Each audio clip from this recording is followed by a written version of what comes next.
Haleluya, kita akan baca kitab Matius pasal ke-24 ya. Ayat ke-12 sampai ke-14. Semua ayat ini akan kita baca bersama ya. Sebagaimana tertulis di depan, kita baca bersama 3, 4. Dan karena berlipat gandanya kedurhakaan, maka kasih kebanyakan orang akan menjadi dingin. Dan siapa yang bertahan sampai kesudahannya, dia akan diselamatkan. Dan Injil kerajaan ini akan diberitakan ke seluruh dunia sebagai kesaksian bagi semua bangsa. Dan kemudian akan datang kesudahannya. Amin. Silakan duduk. Puji Bapa Yahweh, kita senantiasa mengucap syukur. Firman Tuhan senantiasa kita dengar. Kita harus ingat ya bahwa saya mengajak saudara untuk membaca setiap firman yang akan disampaikan. Karena ada tertulis bahwa iman datang dari pendengaran kan firman, ya. Dan ada tertulis berbahagialah orang yang membacakan, yang mendengarkan, dan yang memeliharanya. Di mana itu? Di mana, tahu nggak? Apa lupa? Wahyu pasal ke-1 ya. Ayat ketiga. Berbahagialah siapa yang membaca, yang mendengarkan perkataan nubuat-nubuat ini, dan yang memelihara apa yang tertulis di dalamnya, sebab waktunya sudah dekat. Ya. Jadi kita coba untuk senantiasa membaca, baca. Semakin sering kita baca, ya, otomatis ketanam ya. Jadi ketika kita ngomong langsung ingat, oh ayatnya ada di sini, ada di sini, ada di sini. Ya.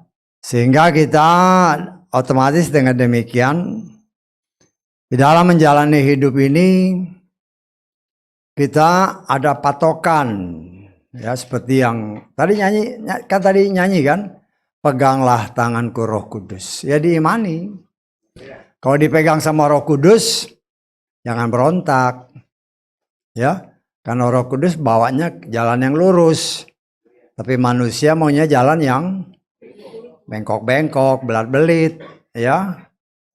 Tapi ya dengan semakin bertambah dekat waktu kedatangannya.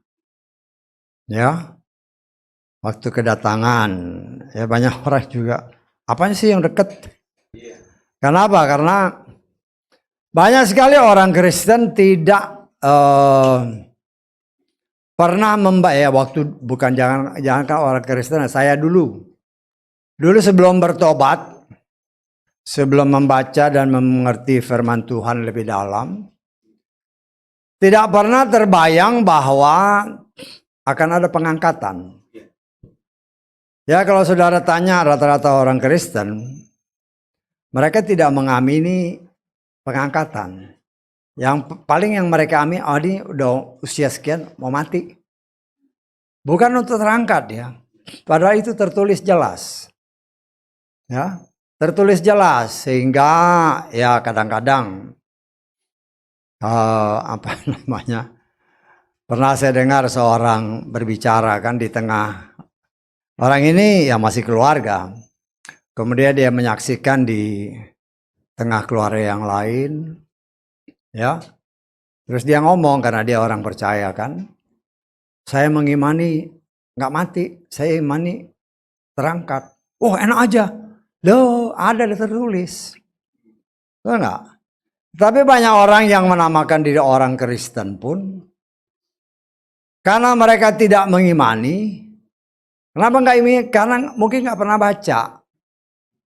Atau mungkin pun tidak pernah diberitakan, tidak pernah diajarkan.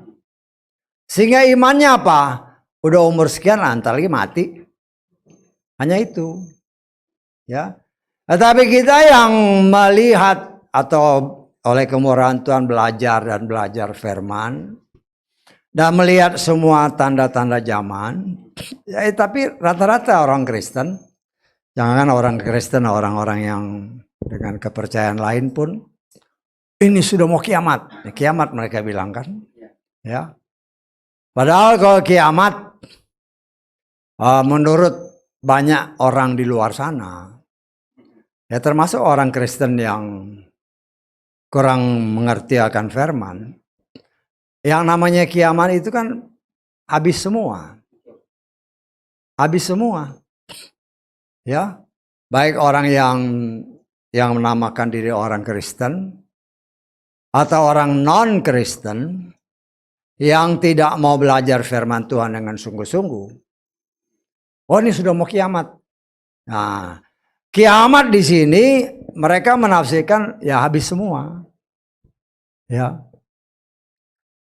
Padahal firman Tuhan dengan jelas menyatakan, ya, kalau saudara ngomong sama saudara, ya nggak usah jauh-jauh lah, keluarga kita aja, yang sama-sama katanya Kristen, ya, yang katanya Kristen, ya, mereka tidak, pertama mereka memang tidak mengerti tentang pengangkatan, apalagi memerintah 1000 tahun, apalagi hidup bersama dengan Dia di langit yang baru dan bumi yang baru.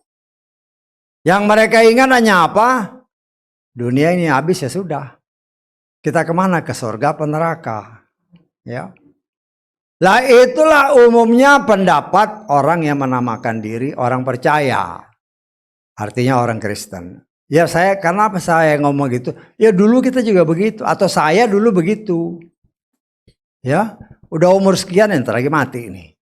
Ya, tidak mengimani, sehingga kalau kita berbicara dengan orang lain saat ini, saya mengimani mau diangkat. Oh mereka kaget, oh, apa itu pengangkatan? Lu saudara tanya sama orang-orang, ya nggak usah jauh-jauh dari kepercayaan lain. Tanya sama orang-orang Kristen. Banyak mereka yang tidak mengerti pengangkatan. Lah kita mengimani pengangkatan. Lo sekarang pengangkatan itu kapan? Nah, itu yang harus kita gali, ya. Tetapi orang-orang di luar sana kan di dalam berita-berita di media-media sosial, ya, menurut kepercayaan mereka, ya, ini Dajjal, ya. Dajjal tahu ya Dajjal, ya. Kita sih nggak kenal Dajjal, ya kita kenal pembinasa keji, atau yang lebih dikenal lagi dengan 666 itu. Ya, tetapi disinilah kita bisa melihat, ya, bahwa sesungguhnya yang namanya manusia mereka juga mengerti akan ada satu akhir periode di mana semua ini akan binasa. Ya, tetapi kita sebagai orang yang percaya kepada Dia yang Maha Kuasa yang menciptakan langit dan bumi, ya. Dia memang akan membinasakan dunia ini. Loh kenapa dibinasakan? Karena dia sudah mengutuk dunia ini. Karena dikatakan, terkutuklah tanah karena engkau. Karena manusia berdosa kan. Nah, itu kan kutukan itu tidak dicabut sama Tuhan. Karena terkutuk, ya dunia ini harus dibinasakan. Loh tapi kan dari sekian banyak orang yang percaya,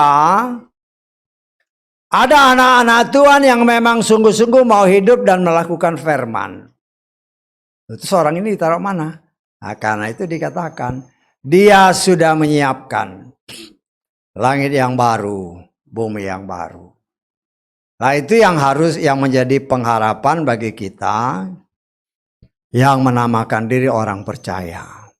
Ya, dan kita mau ucap syukur, memang semua tanda-tanda itu semakin hari semakin nyata, ya. Semakin nyata juga seperti apa yang tadi kita baca. Ya.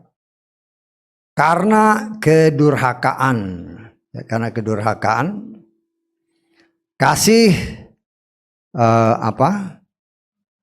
kebanyakan orang semakin dingin, ya. Tetapi ya kalau saya nggak salah dalam terjemahan ILT ya, dosa itu ada durhaka. Kita pernah lihat itu ya. Coba kita lihat deh. 1 Yohanes 3 ayat ke berapa? Ayat keempat ya. Saya menganggapnya itu satu kesalahan ya dalam menerjemahkan, dan itu bisa, menurut saya sih bisa berbahaya. Berbahaya dalam arti kata, karena salah membaca ini, setiap orang yang berbuat dosa, dia juga berbuat durhaka. Dosa adalah durhaka. Coba kita lihat terjemahan LAI. Setiap orang yang berbuat dosa melanggar juga hukum Tuhan. Sebab dosa adalah pelanggaran hukum Tuhan. Nah, ini sebenarnya lebih baik. Cuma karena kita tidak memakai nama sesembahan orang lain lagi, ya kita bilang Tuhan. Tapi coba kita lihat dalam terjemahan King James. Ya. Whosoever committed sin transgress also the law. For sin is the transgression of the law. Setiap dalam terjemahan bahasa Inggris khususnya King James, yang namanya law itu pasti hukum Torah, ya. Hukum yang diberikan Tuhan kepada Moshe. Ya. Dan memang di sini atau paling sedikit saya mengajarkan kepada kita, ya. Torah itu dasarnya, basicnya. Ya. Karena ada Torah, timbullah semua apa yang ditulis oleh para nabi, para rasul. Ya. Dan saya juga menerjemahkan dengan Torah. Ya, mata kita dicelikan untuk bisa mengerti apa yang ditulis oleh para nabi dan para rasul. Kalau mau diterjemahkan ya secara bebas, yang pernah saya katakan, Torah itu ya alat baca tulis untuk kita bisa mengerti apa yang tertulis dari Kejadian sampai Wahyu. Ya, walaupun di luar sana santer, Torah tidak berlaku. Nah, itu yang sangat berbahaya. Ya. Sangat berbahaya. Karena Torah itu satu-satunya aturan, perintah, dan ketetapan yang langsung diturunkan Tuhan kepada manusia.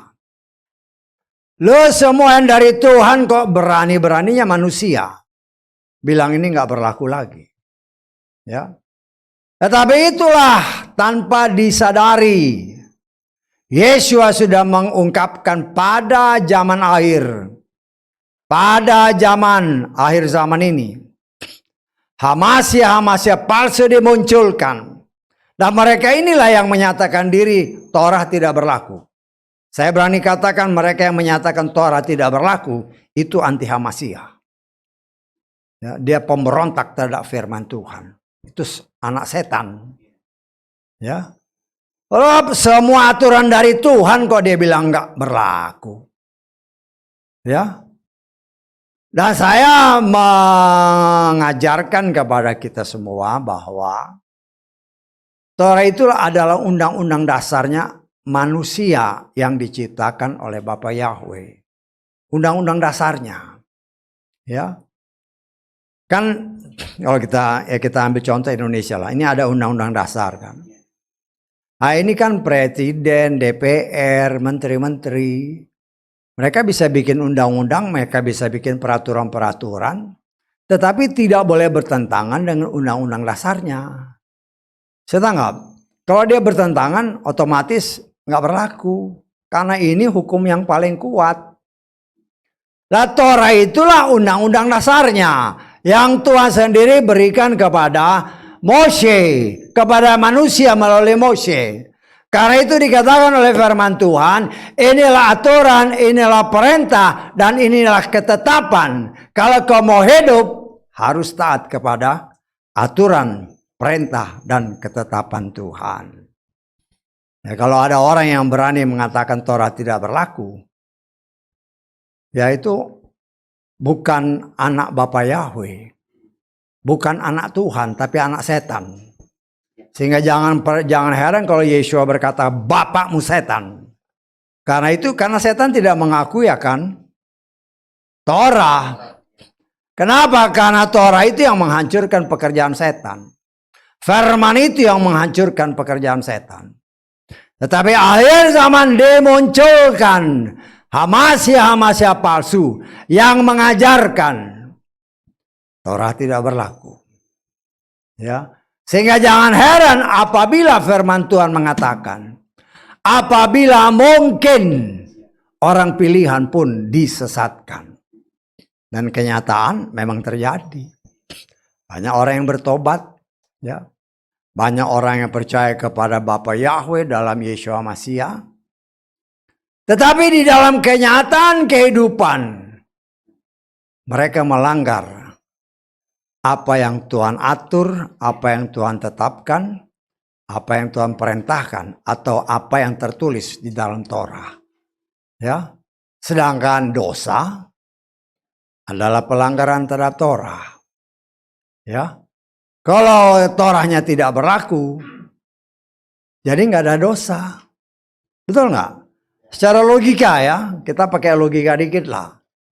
Kalau ada orang yang menyatakan Torah tidak berlaku, berarti nggak ada dosa. Lah itulah setan menipu manusia. Sehingga timbul apa? Karena nggak ada aturan kan. Semua kumpulan atau semua ya katakanlah perusahaan kecil, organisasi kecil, apalagi besar. Kalau tidak ada aturannya, berantakan. Ya. Kenapa harus ada aturan? Kenapa harus ada peraturan perusahaan, peraturan pemerintah, peraturan menteri, peraturan presiden dan sebagainya? Supaya semuanya itu apa yang ditetapkan oleh mereka dapat dijalankan bagi orang yang ada di bawah mereka. Supaya apa yang diatur, apa yang sudah dia rencanakan dapat berjalan dengan baik. Tuhan, ya, ketika manusia jatuh dalam dosa, Tuhan mau menyelamatkan kembali ciptaannya ini yang tertipu sama setan. Dan untuk memulihkan ini kembali, dia turunkanlah Torah, aturan, perintah, ketetapan Tuhan. Kemudian dijelaskan secara rinci oleh Tuhan melalui Moshe. Ya. Kemudian dari orang-orang Yahudi ini, orang-orang Israel, sebagaimana tertulis, ya, keselamatan datang dari bangsa Yahudi. Keselamatan datang dari bangsa Yahudi. Ya. Loh, karena datangnya dari sana ya kita cek semuanya. Cek dari sumbernya. Ya. Kita cek siapa sih namanya Tuhannya orang Yahudi. Banyak kan orang Giai Indonesia lah. Pergi ke Israel. Wah, enak. Ya. Wah, kalau di Israel semua bersih. Teratur. Ya. Tapi di sana ibadah di sana, bikin ibadah di sana, yang dipanggil bukan Tuhannya orang Yahudi, bukan Tuhannya orang Israel, Tuhan dari agama yang lain. Kemudian punya berbagai macam argumentasi, ya. Oh, orang Kristen di sini pun memanggil nama itu. Lupa bahwa ada tertulis keselamatan datang dari bangsa Yahudi.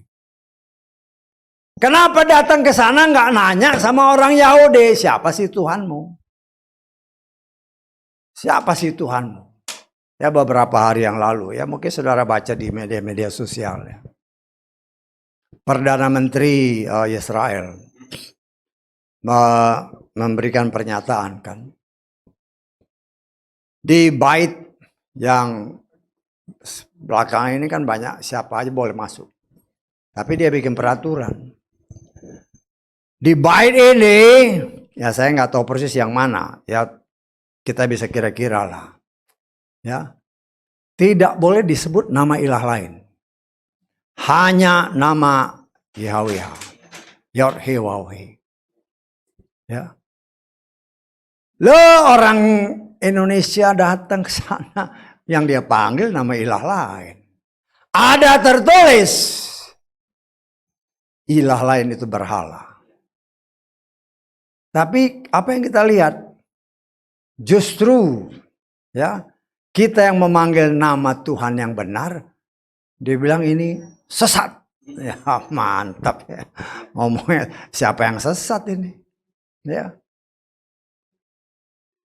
Tetapi itulah akhir zaman kita melihat. Ya. Tuhan izinkan semua ini terjadi dalam proses pemurnian bagi semua mereka yang menamakan diri umat Tuhan. Ya. Dan kita melihat cara Tuhan memang ya sangat luar biasa karena dia mau memurnikan yang dinamakan anak-anak Elohim. Kita sudah belajar kan? Saya sudah beberapa kali menyatakan berdasarkan firman Tuhan dari 1 Yohanes pasal ketiga, nanti saudara baca. Ada anak Tuhan, ada anak setan. Ya. Karena Yeshua sendiri berbicara, bapakmu setan. Sama siapa dia ngomong? Sama orang-orang Yahudi. Sama ahli Farisi, orang-orang Farisi, ahli Taurat, orang-orang yang sangat-sangat luar biasa, bapakmu setan. Lo Tuhan sendiri yang ngomong. Tetapi akhir zaman, oh enggak, maksudnya bukan kayak gitu. Ya sudah, ya. Sehingga banyak orang, ya saya percaya juga ya waktu di sini kan diajarin tentang dari mana asalnya anak setan itu. Ya. Karena kadang-kadang kalau lihat baca komentar-komentar yang dengar khotbah dari sini, oh baca yang benar firman Tuhan. Loh, kamu yang baca firman Tuhan yang benar. Ya. Karena memang banyak, ya itu namanya rahasia ya. Rahasia yang tersembunyi yang memang akan dibuka bagi orang yang rindu untuk mengetahui kebenaran. Ya. Karena Tuhan itu kan gak mungkin salah ngomong. Bapakmu setan. Loh kita cari. Kok bisa seperti itu? Ya. Engkau keturunan ular biludak. Ya cari. Kenapa bisa seperti itu? Dan pada akhirnya salah seorang ya rasul yang paling dikasihi. Dia kutip firman Tuhan menyatakan, atau dia menyatakan, Kain itu berasal dari si jahat. Berarti kan jelas, kita sudah belajar hal ini. Ya. Di sinilah kita melihat campur baur manusia yang sudah hampir 6.000 tahun setelah manusia jatuh dalam dosa. Sehingga saudara bisa bayangkan betapa udah kayak benang kusut. Susah untuk membedakan mana yang namanya anak Tuhan, mana yang anak setan. Bagi kita sulit. Tetapi bagi Tuhan gak sulit. Ya. Yang dapat memisahkan itu hanya firman. Kalau dia dominan anak setan, di dalam tubuhnya dominan roh setan, gak bisa dia terima firman, gak bisa. Bisa dia terima waktu itu, tapi lambat laun back to basic, kembali lagi ke asalnya. Ya. Kenapa? Ya itu kan pilihan. Artinya di dalam kita pun ada darah Tuhan, ada jiwa Tuhan, ada roh Tuhan, tetapi juga ada yang dari si jahat. Wah enak aja loh, kadang-kadang suka bohong kan. Tuhan gak pembohong. Dari mana? Ya setan. Sombong kan? Ada tertulis Tuhan benci orang sombong. Dari mana itu? Bukan dari Tuhan, itu setan. Berarti dalam kehidupan setiap pribadi manusia setelah kejatuhan Hawa dan Adam, di situ ada pengaruh roh yang dari Bapa Yahweh, tapi juga roh dari setan. Jiwanya terpengaruh karena berbicara jiwa, berbicara pikiran, perasaan, kehendak. Di dalam diri kita masing-masing ada karakter Tuhan, ada karakter setan. Selama masih ada karakter setan, jangan mimpi bisa diangkat sama Tuhan. Jangan mimpi. Dan Tuhan tahu bahwa di dalam hidup kita punya kerinduan Tuhan, aku mau masuk surga. Tetapi di dalam hidupku masih ada karakter setan. Kalau kita tidak membiarkan firman itu membersihkan kita, jangan harap masuk surga. Jangan harap diangkat. Tapi kalau kita mau mengimat Tuhan, aku siap. Lah firman Tuhan mengatakan, firman itu lebih tajam daripada pedang bermata dua manapun. Dia menusuk amat dalam. Dia sanggup memisahkan roh dan jiwa, sum-sum dan sendi-sendi, atau tubuh, roh dan jiwa dibersihkan oleh Tuhan seutuhnya dengan firman. Ya, sehingga ya kita yang tadinya waktu belum bertobat kan gampang sekali ngomong-ngomong yang negatif-negatif, melakukan yang negatif-negatif, gampang sekali, ya gampang sekali. Tapi setelah mulai pertobatan, mulai pemrosesan Tuhan, mulai ada kendali karena ada roh Tuhan di sini. Jangan bohong, ya. Ya mungkin masih sempat bohong, tapi di rumah nanti mikir, tadi kayaknya aku bohong, minta ampun. Tadi begini. Tuhan akan ingatkan, kamu tadi tidak melakukan firman. Roh itu akan terus bekerja bagaikan lebih tajam daripada pedang bermata dua manapun. Kenapa? Karena dia mau saudara dan saya selamat. Dan keselamatan itu hanya akan terjadi apabila kita membiarkan firman itu membersihkan kita seutuhnya. Memang pada saat dibersihkan amat sakit. Sakit dan tidak semua orang bisa menerima. Ya. Firman Tuhan mengajar, menyatakan kesalahan, memperbaiki tingkah laku perbuatan, membawa kita kepada kebenaran. Ya, banyak orang yang nggak bisa kan, kasih firman, enak aja, rontak.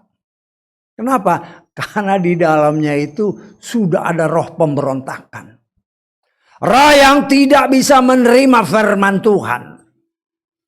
Dan saya percaya orang seperti ini, seperti tertulis, ditetapkan memang untuk dibinasakan.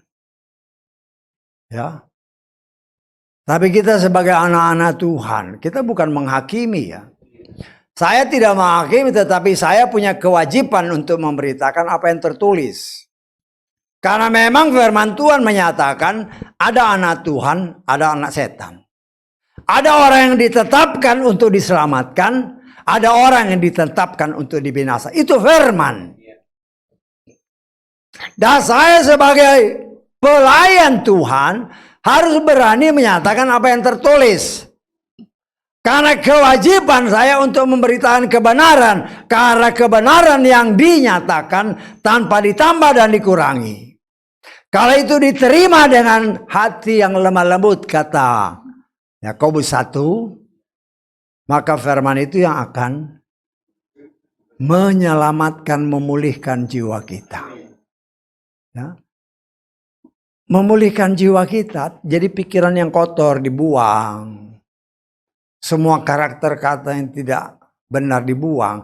Ingat, kita tidak akan pernah bisa membersihkan diri kita dengan kekuatan sendiri. Tidak mungkin. Kenapa? Karena itu roh. Ya, roh harus dilawan dengan roh. Saya tangkap. Firman itu roh. Kita baca Yohanes 6:63. Roh yang memberi kehidupan, daging sama sekali tidak berguna. Firman yang aku katakan kepadamu adalah roh dan dialah kehidupan. Jadi roh yang jahat yang ada di dalam kita itu harus dilawan dengan roh, dengan firman. Ya. Dan kalau kita mau menerimanya, loh itu yang akan membersihkan kita dari dalam. Dari dalam hati. Ya. Karena kan segala sesuatu ada di hati. Waktu seorang karena ya itulah. Karena penafsiran yang boleh dikatakan terlalu dangkal. Terus timbul penafsiran yang macam-macam. Itu bukan dalam hati. Bahasa Inggrisnya heart. Hebat ya. Itu jantung. Waduh. Kalau kau ahli bedah. Kalau kau ahli bedah jantungmu. Ada nggak firman di situ? Ya. Kalau kau ahli bedah hatimu. Ada nggak firman di situ? Itu kiasan. Itu kiasan. Ya. Kenapa? Karena firman itu roh. Roh kan nggak bisa dilihat. Tapi untuk memudahkan ya firman Tuhan ditulis supaya, tapi kita harus ngerti itu kiasan ya. Saya pernah dengar waduh mungkin dia dokter atau apa. Oh ada tertulis. Firman itu, lihat bahasa Inggrisnya dong. Itu jatuhnya di heart. Heart itu jantung. Itulah kayak begitu, itu yang bisa menyesatkan pikiran. Dan harus kita akui banyak pelayan Tuhan. Kiasan dianggap sebagai suatu kenyataan. Lah itu kan lucu. Ya. Dunia datar. Wah, mantap sekali. Ya. Dunia datar bukan bulat, itu salah itu.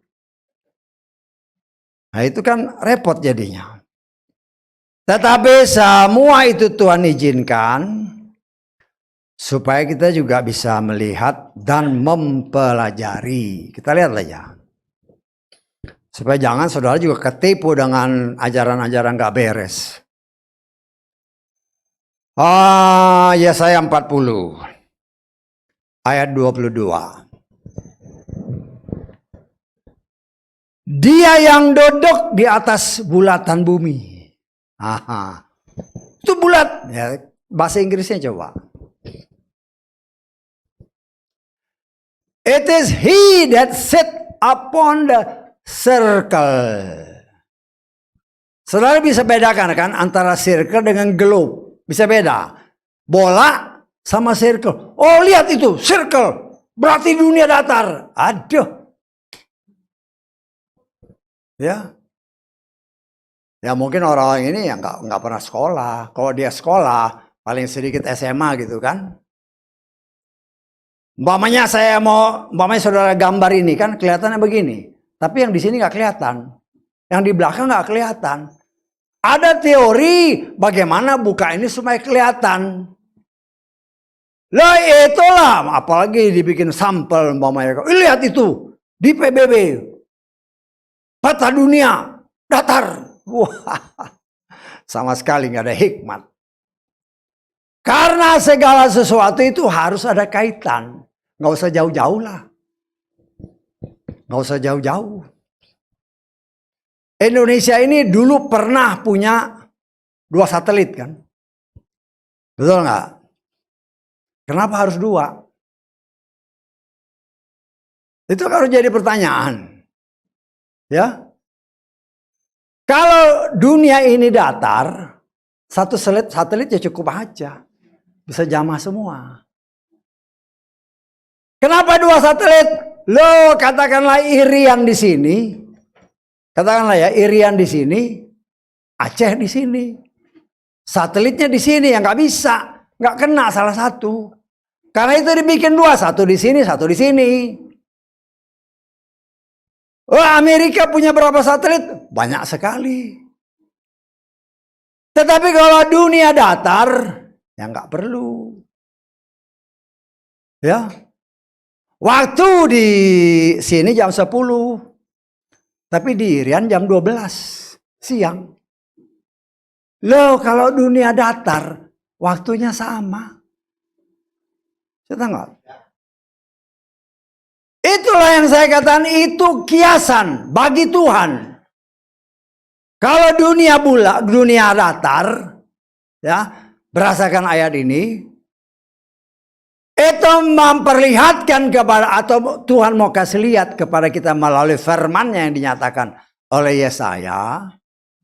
Bagi Tuhan itu nggak ada yang tersembunyi. Bisa tangkap?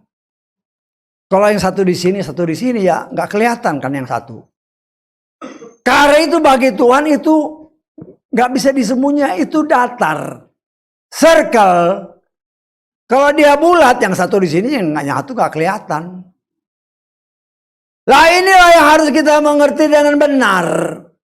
Apalagi di sini jam 10, di Amerika sana jam 10 juga, cuman udah malam.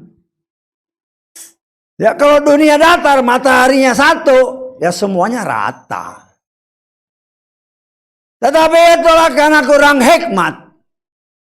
Akhirnya main terjemahkan firman Tuhan asal enak aja. Sayangnya apa? Jemaat, terima. Jangan dibodohi oleh pelayan-pelayan palsu seperti itu. Artinya, ya termasuk saya. Saudara dengar benar, ini benar nggak yang diomongin? Kalau itu kebenaran, amin. Tapi kalau itu bukan kebenaran, tanya Tuhan atau tanya si pembicara ini. Bagaimana penjelasannya? Saya berkewajiban untuk menyingkapkan apa yang Tuhan berikan kepada saya supaya kita ngerti. Supaya saudara dan saya memiliki pengetahuan yang penuh dan benar akan Tuhan. Sebagaimana tertulis. Karena tanpa pengetahuan, pengenalan yang penuh akan Tuhan, kita akan disesatkan. Karena ada tertulis, pengetahuan palsu dianggap sebagai kebenaran. Akhirnya membuat iman orang melenceng. Dan itu terjadi. Banyak orang yang percaya, gini. Hati-hati. Boleh kau dengar, habis itu kau cek. Ya, karena itu kan saya berikan kebebasan. Kau mau dengar khotbah dari siapa aja, boleh aja. Tapi hati-hati dengan apa yang kau dengar, kata Ibrani pasal 2 ayat 1. Supaya kita lihat, supaya jangan kita hanyut terbawa arus. Ya, kita harus sangat berhati-hati pada zaman akhir ini.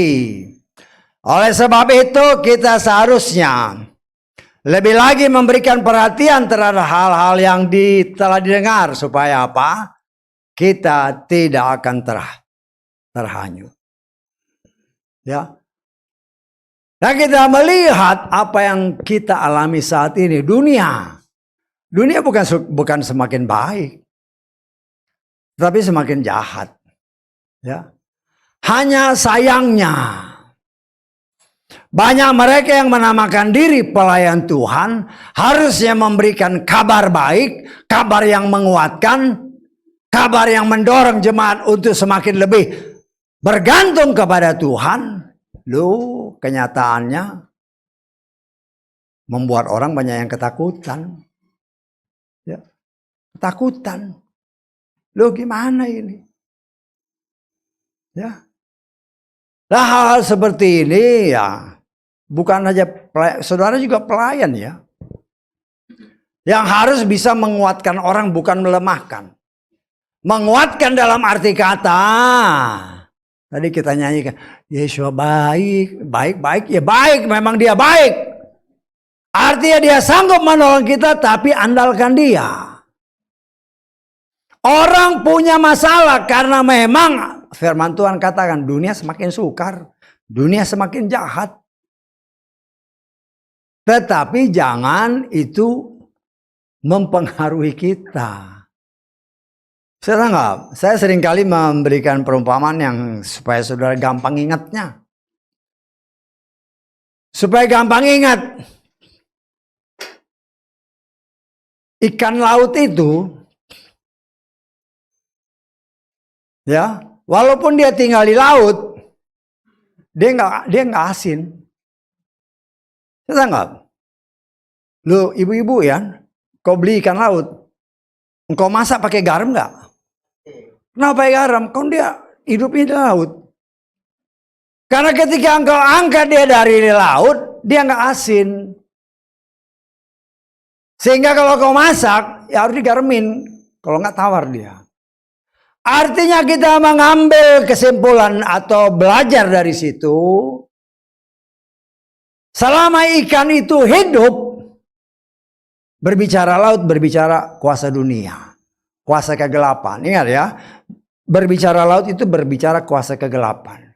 Karena itu nanti nih, Tuhan menciptakan langit yang baru, bumi yang baru, lautnya nggak ada lagi.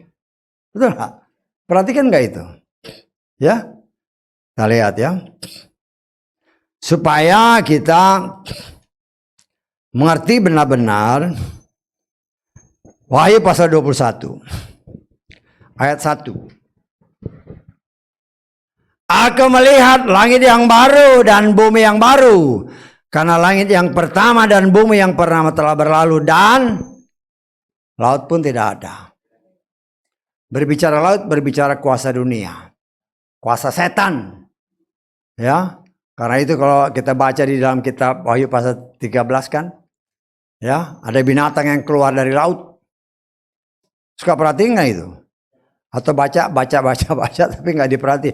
Saya ngajar ke saudara supaya baca dengan hati-hati. Ya, baca ya memang dihimbau ya baca firman. Cuma kan baca diteliti. Bukan baca asal baca. Kita lihat. Wahyu pasal 13. Ayat ke-1.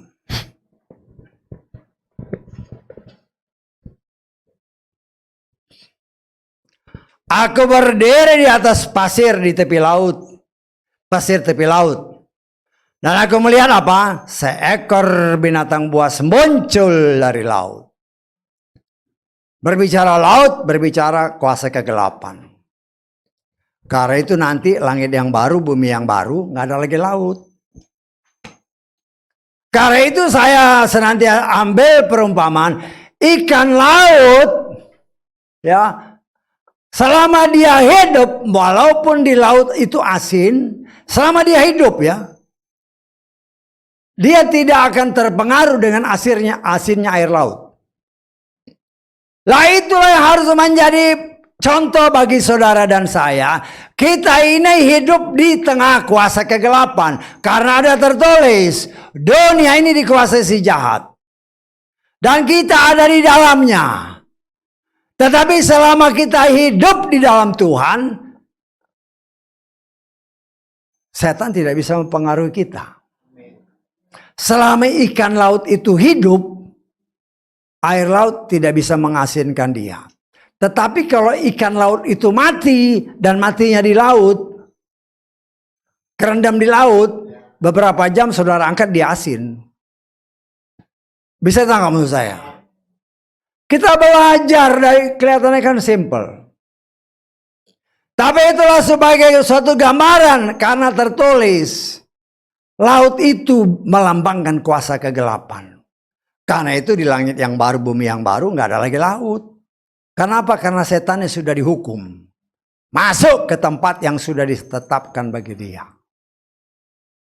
Dunia yang dikuasai oleh si jahat ini. Karena banyak orang yang mengabaikan Torah, bahkan mereka melupakannya.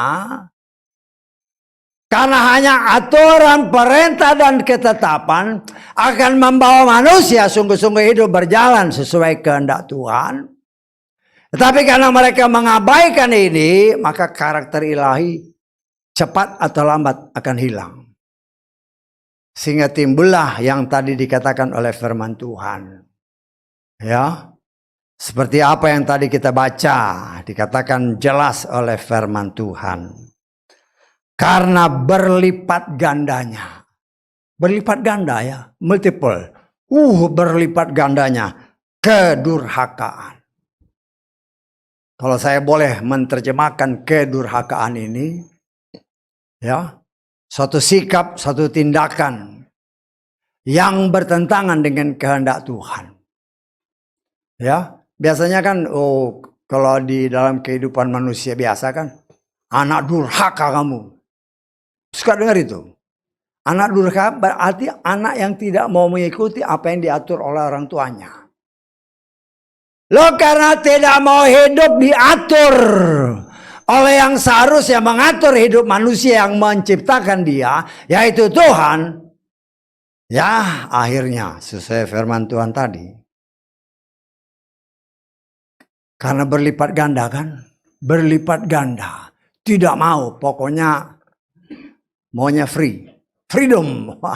Kok ditulis-tulis, suka di demo-demo itu, freedom. Waduh, kok dilihat-lihat, oh ini perempuan, lihat begini, oh laki, udah nggak jelas kelaminnya. Kita harus berani berbicara, ya, artinya bahwa Tuhan tidak suka orang yang nggak jelas kelaminnya. Ya, sudah jelas-jelas laki, pakaiannya perempuan. Sudah jelas-jelas perempuan, pakaian laki-laki. Ya, Tuhan tidak pernah menciptakan seperti yang beberapa waktu kan, nggak pernah diciptakan di tengah-tengah. Dia cuma ciptakan laki atau perempuan, nggak ada yang di tengah. Ya, kalau ada yang di tengah berarti jiwanya rusak. Ya, jiwanya rusak. Orang yang jiwanya rusak jangan harap masuk surga. Karena itu tertulis 1 Korintus pasal ke-6, orang yang banci itu tidak punya tempat di surga. Ya. Karena tidak mau mengikuti aturan Tuhan, akhirnya apa? Kasihnya menjadi dingin. Tidak ada lagi kehangatan kasih dengan sesama. Dingin. Ya. Dan itulah yang memang banyak terjadi di tengah kehidupan masyarakat. Bahkan juga di antara mereka yang menamakan diri anak-anak Tuhan. Tidak bisa saling mengasihi. Sedangkan Tuhan itu adalah kasih. Tuhan itu kasih. Kalau kita tidak mengasihi, berarti nggak ada Tuhan. Betul nggak? Kita lihat di dalam 1 Yohanes pasal ke-4. Ayat ke-8. Siapa yang tidak mengasihi, dia tidak mengenal Elohim. Kenapa? Karena Elohim adalah kasih. Ya. Tuhan itu kasih. Ya. Artinya ya kalau kita artikan bebas nih. Tuhan itu pemberi. Kasih aja. Kan suka gitu kan? Kasih aja, artinya beri aja gitu kan. Itu sifat Tuhan. Sifat Tuhan pemberi dan dia tidak mengharapkan balasan. Tapi kita harus mengerti, dia beri karena dia mengasihi kita. Apa balasan kita? Ya, saudara dan saya diciptakan untuk dia. Karena itu kita belajar untuk mengasihi dia dengan sungguh-sungguh. Dan sesama yang diciptakan serupa dan segambar dengan dia. Walaupun dalam kenyataan, kitab Wahyu menyatakan. Ya, kita baca dalam Wahyu pasal 2. Ayat ke-4. Namun aku mempunyai sesuatu terhadap engkau, bahwa engkau telah meninggalkan kasihmu yang pertama, kasihmu yang mula-mula. Kasih yang mula-mula kayak gimana sih? Ada tertulis, kasihlah Yahweh Elohimmu dan kasihlah sesama manusia. Itulah kasih yang mula-mula. Ya. Tetapi karena pengaruh dunia, banyak yang hilang. Ya. Banyak sekarang orang kan, ya saya pernah ngomong mengingatkan kita semua, kalau saudara melayani orang, ya ini pengalaman pelayanan saya pernah cerita ya, saya pernah beritahu. Hampir semua orang yang kami layani, banyak ya. Kalau dia sakit kanker, pasti ada sakit hati, pasti ada dendam, pasti ada kemarahan. Itu kenyataan. Dan orang-orang ini, kalau dia mau mengampuni, dia sembuh. Dia sembuh. Ya itu mujizat Tuhan, bukan kita yang nyembuhin, Tuhan yang nyembuhin. Kita hanya layani dia, tobat. Hanya masalahnya. Saya pernah saksikan beberapa tahun yang lalu kan, seorang ibu. Ya mungkin dia jadi sangsak tinjunya, suaminya. Tempat setiap hari digebukin. Waduh, dia dendam. Terus saya bilang sama dia, Bu, ibu harus bisa mengampuni suami. Tidak mungkin Pak, sampai mati saya tidak mungkin mengampuni. Setiap hari dipukulin. Ya. Nah terus saya bilang, Ibu, kalau ibu tidak bisa mengampuni, ya percuma saya layani. Ya, kenapa percuma? Loh, kalau ibu tidak bisa mengampuni, jangan harap Tuhan mengampuni. Loh itu kan firman. Segala sesuatu kita harus cocokkan. Patokan kita, basic kita, firman. Kita baca di dalam Matius pasal ke-6. Ayat ke-14-15. Sebab jika kita manusia, kamu mengampunkan kesalahan mereka, Bapa Sorgawimu pun akan mengampunkan kepadamu. Namun, jika kepada manusia kamu tidak bisa mengampunkan kesalahan mereka, Bapakmu pun tidak akan mengampunkan kesalahanmu. Ingat ya, Tuhan itu setia sama firman-Nya. Saya bilang sama ibu itu, percuma saya layani ibu. Ya, ibu nggak bisa mengampuni, ya ini yang berlaku. Ibu nggak mau mengampuni, Tuhan pun nggak akan mengampuni ibu. Nah, saya bilang ya nanti kalau ibu bisa mengampuni, saya layani lagi. Percuma saya layani. Kita sebagai anak Tuhan harus tegas dalam hal firman.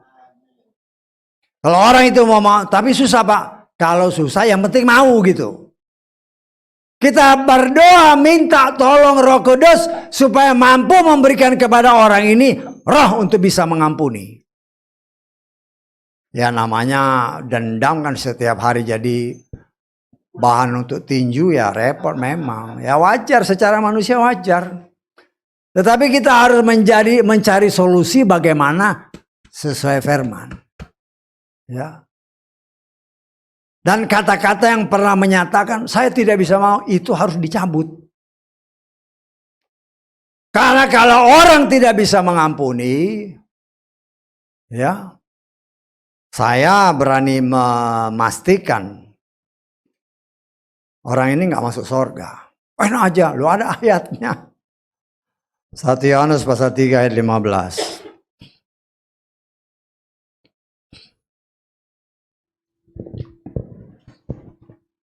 1 Yohanes pasal 3 ayat 15. Kita baca ya.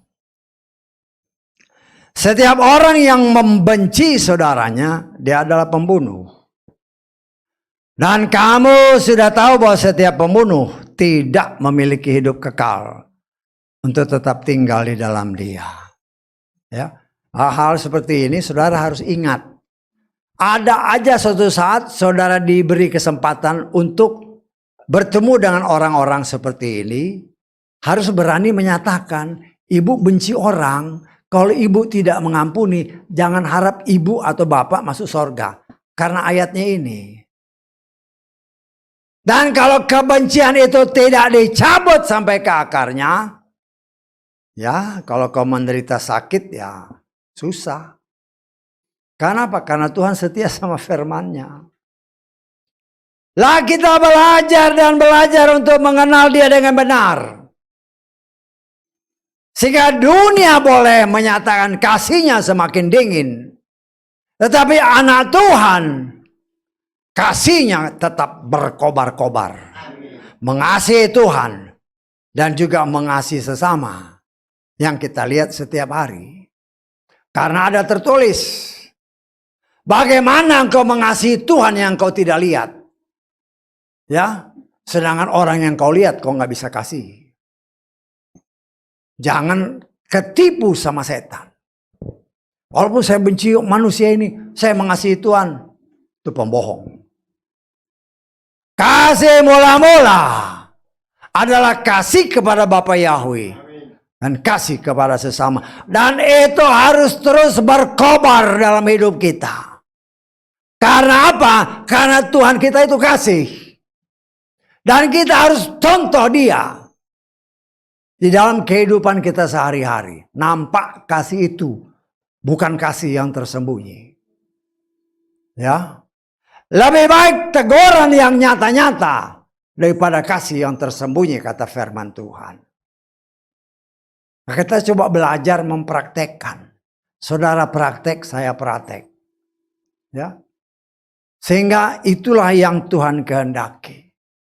Sehingga berdasarkan firman Tuhan apabila kita mau terus dibentuk sesuai janjinya, ya. Kita mau hidup tidak sama dengan dunia. Yang kasihnya dingin, tidak, kita mau kasih kepada Bapa, kasih mula-mula itu tetap berkobar-kobar. Sehingga sesuai janjinya, siapa yang bertahan sampai kesudahannya, dia akan selamat. Amin.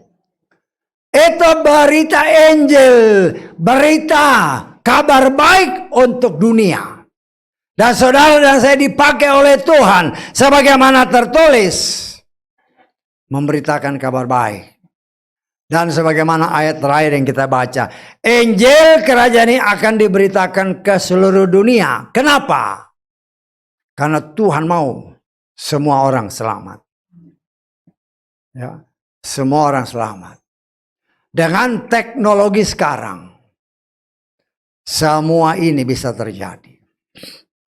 Sehingga walaupun mungkin orang nggak bisa, ada banyak orang mungkin di pulau-pulau terpencil kan, mungkin tidak bisa dikunjungi secara jasmani oleh pelayan-pelayan Tuhan. Tetapi dengan teknologi yang sekarang ada, ya, ada HP, ada berbagai macam alat-alat komunikasi. Mereka bisa mendengar kabar. Berita baik, kabar Injil. Saya punya kesaksian, saya punya keluarga lah. Seorang pelaut, kapten kapal. Orangnya sudah nggak ada. Saya beberapa tahun yang lalu ketika lagi hangat-hangatnya di Timur Tengah. Dia memang lokasi kerjanya ya di laut hitam itu, Black Sea itu, ya, dia sebagai kapten, kru kapalnya kan juga banyak orang-orang dari Jazirah Arab situ. Pada waktu itu, ya, tidak mungkin orang Arab bisa mendengar berita Injil. Sekarang beda kan, sekarang kan cara Tuhan kan, dulu nggak mungkin ada gereja. Sekarang kan gereja dibangun sama pemerintah. Pada waktu itu tahun 70, tahun 80. Ya. Orang-orang Arab ini mereka mendengar Injil melalui radio. Kalau di negaranya nggak mungkin. Lah itulah cara Tuhan dan itu terbukti. Karena saya percaya masih banyak keturunan Bapak Abraham di Jazirah Arab sana. Karena itu tertulis. Ya. Karena Abraham punya 3 istri. Salomo juga, ya apalagi Salomo banyak istrinya. Ya, salah satu Ratu Sheba. Nah, itulah cara Tuhan. Ya, orang-orang ini harus diselamatkan. Tetapi bagaimana kalau berita Injil tidak bisa masuk? Setelah sekian puluh tahun, lihat, yang dahulu tidak mungkin, sekarang bikin gereja. Bahkan beberapa waktu yang lalu kan, seorang pangeran masuk gereja, jadi Kristen. Yang dahulu tidak mungkin, bagi manusia tidak mungkin, tetapi bagi Tuhan tidak ada yang tidak mungkin. Tuhan yang saudara dan saya sembah, Tuhan yang Maha Kuasa. Nah, tapi satu hal yang harus kita ingat, itu bagian daripada tanda-tanda waktunya sudah sangat dekat. Ketika Paulus mau memberitakan Injil ke Asia, Roh Kudus bilang, jangan ke Asia. Ya. Nah, itu kan cara Tuhan. Ya. Roh Kudus mencegah. Kita lihat dalam Kisah Rasul 16. Ayat ke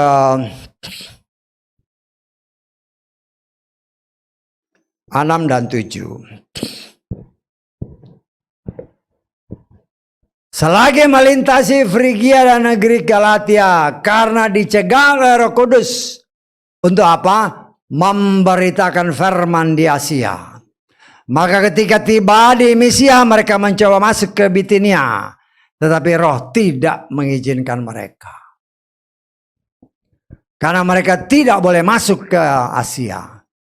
Mereka berpaling ke Eropa. Ya. Dari Eropa muter ke Indonesia. Mulai tahun 60, 70, 80, 90. Wah, dulu. Ratusan bahkan mungkin ribuan persekutuan doa di Jakarta. Dulu saya, rajin dulu. Hampir setiap hari pergi. Ya, persekutuan sini, persekutuan sini, persekutuan sini. Sekarang apa? Ya mungkin jadi gereja. Akhirnya nggak ada lagi persekutuan. Itulah lawatan Roh Kudus. Tetapi kemudian dia terus berjalan mutar. Itulah yang tadi saya katakan. Dahulu di Jazirah Arab tidak mungkin. Tetapi sekarang gereja sudah dibangun. Sekarang pangeran jadi Kristen. Artinya sudah sangat dekat, Roh Kudus akan kembali ke asalnya, ke Yerusalem. Karena bangsa Israel sampai saat ini sebagian besar belum bisa menerima Yeshua sebagai Tuhan dan Juru Selamat. Kenapa? Karena Roh Kudus yang masih mutar. One more step masuk ke Israel. Selama dia muter, itulah masa anugerah bagi saudara dan saya. Dan akan genap, kita melihat di dalam Roma pasal ke berapa ini? Pasal ke 15. Pasal ke 11, ayat ke 25. Sebab aku tidak ingin kamu tidak mengetahui rahasia ini. Rahasia ya. Saudara-saudara.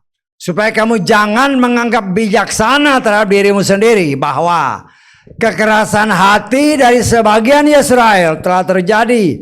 Sampai pada penggenapan bangsa-bangsa lain tiba. Dan dengan demikian seluruh Israel akan diselamatkan. Jadi ada waktunya.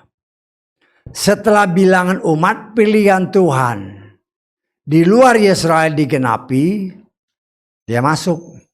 Matius tadi, berita Injil diberitakan ke seluruh dunia. Kita dengar, kita lihat dari TV. Pangeran Arab menjadi Kristen. Gereja dibangun di Jazirah Arab. Yang bangun pemerintah ya. Yang dahulu, that is impossible. Tetapi yang impossible bagi manusia, bagi Tuhan tidak ada. Yang tidak mungkin. Dan itu tanda bahwa waktu kedatangannya. Kan sebagaimana ayat-ayat terakhir yang kita baca. Dan Injil kerajaan ini akan diberitakan ke seluruh dunia sebagai kesaksian bagi semua bangsa. Kemudian akan datang kesudahannya. Itu tanda-tanda, jangan asal kita baca. Itu pasti terjadi. Sebagaimana kesiapan kita. Kita beribadah sebagai diproses oleh Tuhan. Di rumah kau pelajari lagi. Supaya kita mengerti sungguh-sungguh. Memiliki pengetahuan, pengenalan yang penuh dan benar. Sebagaimana tertulis dalam suratan Petrus. Supaya tidak tertipu dengan banyaknya hamasya palsu yang mengajarkan yang tadi yang saya katakan. Dunia datar segala macam. Ya. Hal-hal yang kelihatannya kalau orang tidak belajar firman ya susah. Gampang ketipu dengan guru-guru seperti itu. Ya. Nah, kita harus hati-hati. Ya. Banyak hal yang kiasan dalam firman Tuhan. Tetapi kalau kita nggak ngerti, waduh, saya ketipu. Firman itu jatuh dalam hati, bukan di dalam jantung, bukan di hati. Baca bahasa Inggris, yolah sudah. Sedih saya mendengar orang-orang seperti ini. Mengaku diri pelayan Tuhan. Tetapi lupa bahwa ada tertulis firman itu roh. Yesus atau Bapa Yahweh melalui Moshe menyatakan. Engkau ketika mendengar Tuhan berbicara, engkau tidak melihat rupanya. Jadi jangan kau bikin patung. Untuk ini Tuhanku, tidak. Karena Tuhan itu roh. Ya. Kita belajar mengenal Tuhan kita dengan benar.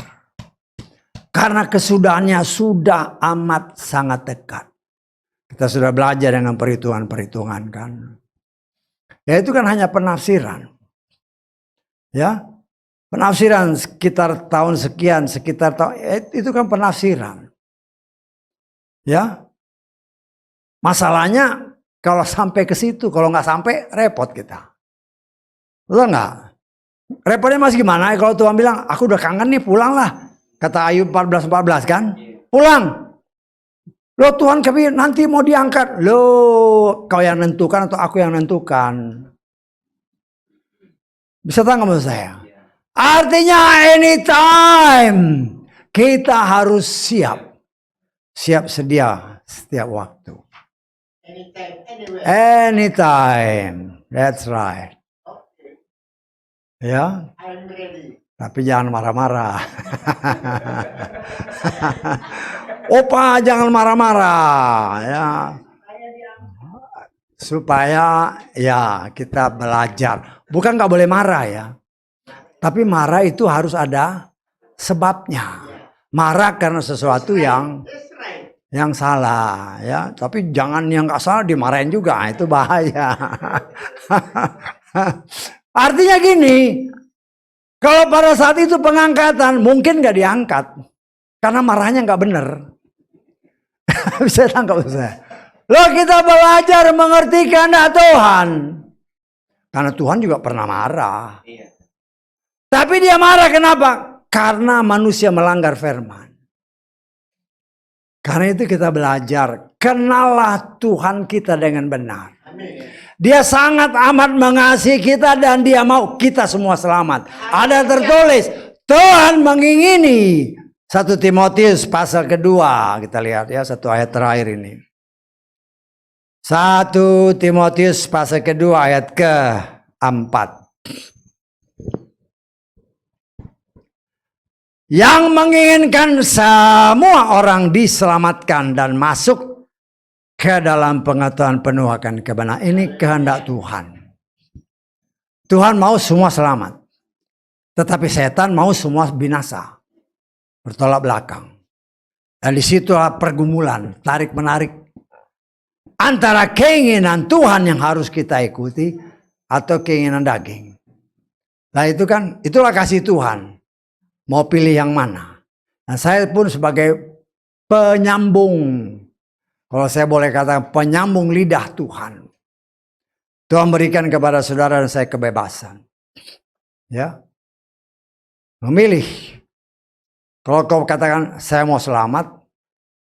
Keselamatan itu hanya ada pada Yeshua HaMashiach.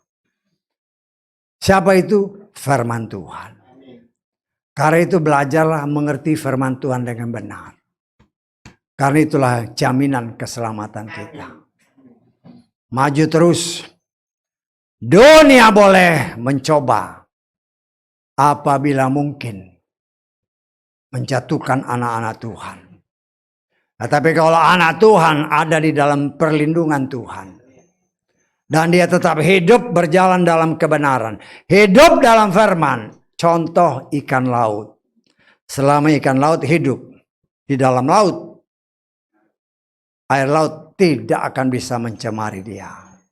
Karena itu kita belajar sama-sama, maju bersama-sama, hidup bersama-sama di dalam Tuhan. Amin. Dan kita akan melihat mujizat demi mujizat terjadi. Sehingga nama Bapa Yahweh dipermuliakan. Haleluya. Amin. Kita bangkit berdiri.